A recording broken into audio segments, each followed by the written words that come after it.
भैया आज हमारे पास है नेक्सॉन। जिस गाड़ी में बैठे हो ना, आपने देखी भी होगी गाड़ी। चलिए बात करते कुछ प्रैक्टिकलिटी की। हम अभी सुबह सुबह पुणे में निकले थे, कुछ काम के लिए जा रहे हैं, कार का ही काम है। और अभी कल की सेल्स फिगर देख रहा था मैं, कॉम्पैक्ट एसयूवी सेगमेंट में। अब ये 2018 से तो बहुत हॉट सेलिंग बन गया है। लॉकडाउन के बाद तो काफ़ी लोगों ने प्रीफर करना स्टार्ट कर दिया, तो 15,000 16,000 तो आराम से बिक जाती है। लेकिन इस चीज़ को मात देने वाली एक और चीज़ है मारुति की, वो है ब्रीजा। अब ये इन दोनों के बीच में चलते रहता है, कभी 14,000 15,000 वगैरह। अब आप सोचो, हर महीने 15,000 लोग इन्वेस्ट करते हैं, तो तकरीबन 30,000 पकड़ लीजिए अगर हम दो ही ये कार की बात करते हैं कंपैरिजन के तौर पे। तो 30,000 से 35,000 लोग हर महीने ये कार लेते हैं। ब्रीजा का नया मॉडल आ गया, नया डिज़ाइन आ गया, हमें पता है कैसा दिखता है क्या नहीं है। उसके बाद 1.5 लीटर का वो इंजन 6,000 RPM तक आपको लीनियर मोशन प्रोवाइड करता है। पावर की मैं बात कर रहा हूँ। ऑन द कॉन्ट्ररी 1550 RPM के बाद नेक्सॉन स्टार्ट हो जाती है, तकरीबन 3,500-4,000 तक आपको बेस्ट आउटपुट दे देती है। प्रैक्टिकलिटी की अगर बात करें ना, तो आज हम नेक्सॉन में, तो अभी आज नेक्सॉन की बात करते हैं। ब्रीजा में बैठने के बाद उसके बारे में बात करेंगे, लेकिन कंपैरिजन होना बहुत ज़रूरी है। अब नेक्सॉन की बात करते हैं। 5 फुट 10 इंच मेरी हाइट है। जब भी मैं इस कार में मैं बैठता हूँ ना, मुझे ना एक कमांडिंग पोजीशन तो मिलती ही मिलती है।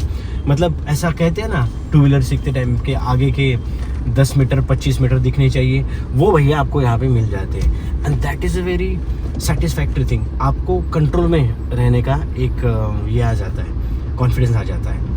अब बात करते हैं कुछ प्रैक्टिकल चीज़ें उसकी। सीटिंग कपड़ इतना बढ़िया है कि पीछे जो लोग बैठते हैं, 2 लोग 3 लोग घर के लोग बैठते हैं। थाई सपोर्ट इतना बढ़िया दिया है टाटा ने कि इस सेगमेंट में बहुत ही कम कार है जो ये सपोर्ट आपको देती है, थाई सपोर्ट वगैरह, या फिर एक अच्छा सा रिक्लाइनिंग एंगल। सोनेट में आपको वो नहीं मिलेगा क्योंकि थाई सपोर्ट बहुत कम है।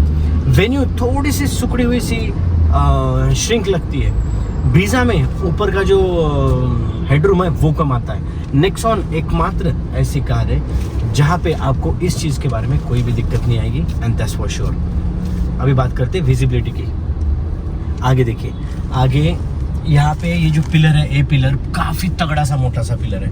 लोगों ने बहुत सारे इसके ये दिए थे। ऑफ कोर्स ब्लाइंड स्पॉट है, लेकिन अल्टीमेटली ये ब्लाइंड स्पॉट ना आपके अच्छे के लिए है। थोड़ा सा तगड़ा सा मोटा सा है। शेप चेंज करने के बाद ये एरोडायनामिक्स जो है इसके चेंज किए थे ORVM के, और उसके बाद अभी दिक्कतें आना बंद हो गई है। ये जो मोटाई है ना, ये मोटाई जो है ये आपके बिल्ड क्वालिटी पे डिपेंड होती है। जितना छोटा ये पिलर उतनी बिल्ड क्वालिटी, क्योंकि ये पहली कार है जो ग्लोबल एनकैप में क्रैश टेस्ट में 5 स्टार लाए थे। उसके बाद फिर काउंटिंग बढ़ता गया, XUV300 आई, उसने अच्छा सा परफॉर्म किया। हालांकि वो इतनी बिकती नहीं है, it's a very well good engine, performance काफ़ी बेहतरीन है। लेकिन फैमिली के तौर पे जब हम सारी चीज़ें अच्छी, हालांकि अच्छी नहीं मिलती है हर गाड़ी में, लेकिन ऑलमोस्ट अच्छी इस कार में आपको अवेलेबल हो जाती है। सीटिंग कंफर्ट का हो गया, विजिबिलिटी मैंने बता दिया, that is not a negative point, और ना ही इम्प्रूवमेंट कह सकते हैं। It is a manageable thing. अब ऐसा ना हो कि सारी पॉजिटिव बातें बोल दी और आपने कुछ नेगेटिव नहीं बताया। ये by the way video sponsor नहीं है, तो ये मैनेजेबल है। अब बात करते हैं इंजन परफॉर्मेंस की। BS6 फेज 2 के बाद में काफ़ी बेहतरीन चीज़ें हो गई है। कार में बैठे हैं, सिग्नल पे खड़े हैं, हल्का सा नॉइज़ आता है। डीजल कार में तो आता ही है, हम अभी डीजल ड्राइव कर रहे हैं, लेकिन वो रिफाइनिंग फैक्टर है ना, वो अच्छे से बढ़ गया है, वो आप महसूस भी कर सकते हो। और अराउंड तकरीबन 18 से 20 तक आपको ये सिटी में एवरेज दे देती है। अभी ये एवरेज ना 90s वगैरह के किड हो आप, नहीं भैया, 90s वगैरह के किड्स हो आप, स्विफ्ट डिज़ायर आपने बहुत चलाई है उन दिनों में ना। अभी ये पिछले 10-15 सालों में भी इतना बड़ा एवरेज लोग इसीलिए लेते थे स्विफ्ट डिज़ायर, क्योंकि एवरेज अच्छा देती थी। बाकी उस टाइम पे ये फैक्टर नहीं थे।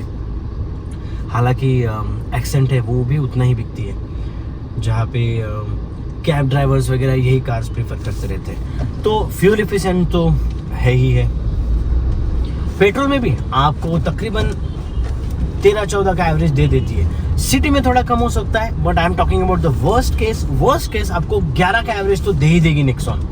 अब जब पेट्रोल की बात आती है ना, तो my personal recommendation is you should go with the Brezza, क्योंकि अच्छा सा लीनियर परफॉर्मेंस दे देती है 6000 आरपीएम तक, अच्छा सा डिज़ाइन है, वो भी 4 स्टार रेटेड कार है, और मारुति की इकलौती कार है जो ग्लोबल एनकैप में अच्छा परफॉर्म कर पाई है। आजकल सेफ्टी के बारे में हम बोलते हैं और बोलना भी चाहिए, तो आपको वो अच्छे से मिल जाती है। पर्सनली मुझे ऐसा लगता है it's better to go with the Brezza when you are talking about और thinking about petrol vehicle. Nexon भी है, सेम तकरीबन 10-11 का एवरेज आपको दे देते जैसे मैंने आपको कहा है, लेकिन वो कार आपको ब्रीजा जो है ना वो 18-20 तक एवरेज दे ही देगी, हालांकि वो 1.5 लीटर का इंजन है। ऑटोमेटिक के बारे में बात करते हैं, 2-3 किलोमीटर का डिफरेंस ना आ ही सकता है, मतलब दैट इज़ मैनेजेबल, लेकिन नेक्सॉन पे ना वो काफ़ी हद तक ड्रॉप हो जाता है ऑटोमेटिक के बारे में जब हम बात करते हैं। कुछ तो रिव्यूज़ मैंने लिए हैं, वो तो कस्टमर ऐसा बोल रहे थे, ओनर्स ऐसा बोल रहे थे कि ये 10 या 11 का ही एवरेज देती है। So that is a thing you need to think about कि अभी इसके साथ जाना चाहिए कि नहीं जाना चाहिए। लेकिन जैसे मैंने आपको कहा, पर्सनल रिकमेंडेशंस मुझे ऐसा लगता है डीजल ऑफ कोर्स ब्रीजा में आता नहीं, तो you have one choice Nexon. Petrol you should go with the Brezza. फिर भी आपको अभी डिज़ाइन भी अच्छा हो गया है, नया डिज़ाइन बहुत काफ़ी बेहतरीन आएगा, रील वगैरह अपलोड कर दिया है मैंने, जुलाई अगस्त में नया नेक्सॉन का डिज़ाइन आने वाला है। It's all together the generation, new generation. आपको डिज़ाइन भी इम्प्रूवमेंट मिल जाएगा। अभी आपको उस केस में नेक्सॉन लेनी है तो अब बेशक जा सकते हैं, कोई दिक्कत नहीं है। इट जस्ट 1-2-3 किलोमीटर का जो आपको डिफरेंस है फ्यूल एफिशिएंसी में, वो आपको दिखाई देता है। अब बात करते हैं थोड़ा स्पेसेस की। The way Tata has manage the space in the Nexon is recommendable, और ये अप्रिशिएट भी करना चाहिए, क्योंकि छोटी मोटी चीज़ों का ध्यान, मतलब डोर में आपको मोबाइल वगैरह रखने के लिए जगह, आर्मरेस्ट काफ़ी बेहतरीन दिया गया है, ठीक है, आप आराम से हाथ रख सकते हैं, ठीक है। पीछे आपको बूट स्पेस बहुत बेहतरीन दिया है, 350 लीटर का बूट स्पेस भाई साहब, और क्या ही चाहिए। मतलब हमारे महाराष्ट्र में ऐसे बोलते हैं, गांव में जाते हैं ना तो बोरिया भर के लाते हैं, वो बोरिया भी आप आराम से रख सकते हैं। 3-4 लोगों का 6 दिन का सामान आप फूस सकते हैं बाकायदा, ठीक है। 16 इंच के अलॉय भी लाते हैं, ठीक है। ग्राउंड क्लियरेंस 210 mm का है, 209 mm है वो, मोटा मोटी तौर पे 210 mm का ग्राउंड क्लियरेंस, वो थोड़ा कम आपको मिल जाता है ब्रीजा में। लेकिन मोटे मोटे तौर पे जब हम देखते हैं कि मुझे ज़्यादा पता नहीं है, ज़्यादा मैं सोचना नहीं चाहता हूँ, मुझे ऐसा लगता है कि पता नहीं है किसको पूछूँ क्या पूछूँ, तो देसी कार वर्ल्ड को फॉलो कीजिए, मैं आपको वैसे ही हेल्प कर लूँगा। और नीचे व्हाट्सएप नंबर वगैरह दिया है हमारा, तो मैं आपको पर्सनली आपके साथ बात कर लूँगा। लेकिन जब आप सोचते हो कि मुझे जब ज़्यादा पता नहीं है, ज़्यादा मालूम नहीं है, मालूमात नहीं है इन चीज़ों की, and I am looking for the safe okay to go car, तो उस केस में ये बेस्ट गो टू कार है। मैं ओके भी नहीं बोलूँगा। और बाकी कॉम्प्रोमाइज़ कहाँ पे करना पड़ता है, जो अभी भी दिक्कत है, हालांकि पुणे में नहीं है, वो है सर्विस को लेके।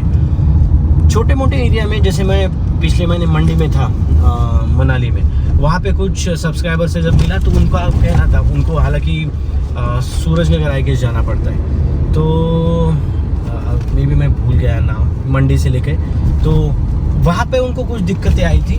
तो कुछ जगह है and Tata is still trying to improve, लेकिन अभी पुणे हो गया अच्छे से, कॉस्मोपॉलिटन सिटी में आपको ये इश्यूज़ नहीं आएंगे, और बिल्कुल डिस्ट्रिक्ट वाइज भी नहीं आएंगे। एक आध दूसरी कोई जगह होगी जहाँ पे Tata is not looking after the service, maybe they are trying to improve, क्योंकि अभी ऐसा होता है कि बहुत दूर तक आप एरिया में रहते हो, फैसिलिटीज़ जल्दी आती नहीं है, स्पेयर पार्ट की अवेलेबिलिटी जल्दी नहीं होती है, क्योंकि वो इंपोर्ट वगैरह करने पड़ते हैं, ऑर्डर देने के बाद 8-10 दिन के बाद आती है। That might be the case and that I to agree on. लेकिन ये चीज़ें जो हैं वो मैनेजेबल है। जैसे हम ईवी के बारे में बात कर रहे थे, कुछ साल पहले ईवी का इंफ्रास्ट्रक्चर नहीं था, अभी धीरे धीरे बढ़ रहा है, तो लोगों में कॉन्फिडेंस आ रहा है, लोग भी ले रहे हैं। हालांकि नेक्सॉन ईवी जो है वो बेहतरीन कार है, इंडिया की जो सबसे ज़्यादा बिकती है, मतलब जहाँ पे कोई नहीं गया था वहाँ पे टाटा ने अपना मजमा जो है वो जमा दिया है, और बहुत कम लोगों को अभी ये होगा कि वो तोड़ पाए ईवी का, टाटा का मार्केट स्पेसिफिकली। हालांकि XUV 400 है, लेकिन वो ज़्यादा इतनी बिकती नहीं है। अभी बात करते हैं फाइनल वर्डिक्ट की। फाइनल वर्डिक्ट ये है कि why should you go with this. सारे एस्पेक्ट्स तो हमने देख लिए हैं, प्रैक्टिकली सारी चीज़ें बता दी है, जो रिक्वायरमेंट के हिसाब से आपको चाहिए वो भी इस कार में मिल जाता है। ब्रेकिंग वगैरह ज़बरदस्त है। और this is all about the Jaguar. This is Jaguar और लैंड रोवर का डिज़ाइनिंग फैक्टर था जो कंपनी ने चेंज किया, एडॉप्ट किया 2017 से टेक ओवर करने के बाद, and you will get that feel. और नया डिज़ाइन आने वाला है। BS6 Phase 2 ऑलरेडी लॉन्च हो चुका है, काफ़ी बेहतरीन कार परफॉर्म कर रही है। और इसके साथ ही साथ आपको वो जो सुकून भरी राइड होती है ना, वो आपको इसमें मिल जाती है। आप मतलब ऐसा हो सकता है, अपने यहाँ पे बहुत कहावत है कि यार नई कार लेते टाइम पे पुरानी ले लो, उसको थोड़ा सा यूज़ करो बाद में लो, कोई ज़रूरत नहीं है।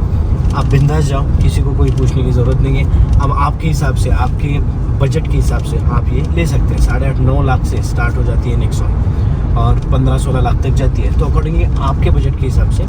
अब ये जो है ना मोटा मोटी 20-14-28 तक जाती है। नेक्सॉन XZ प्लस में बैठे जहाँ पे सनरूफ नहीं है हमारे इसमें, तो ये हम विदाउट सनरूफ ही प्रीफर कर रहे थे।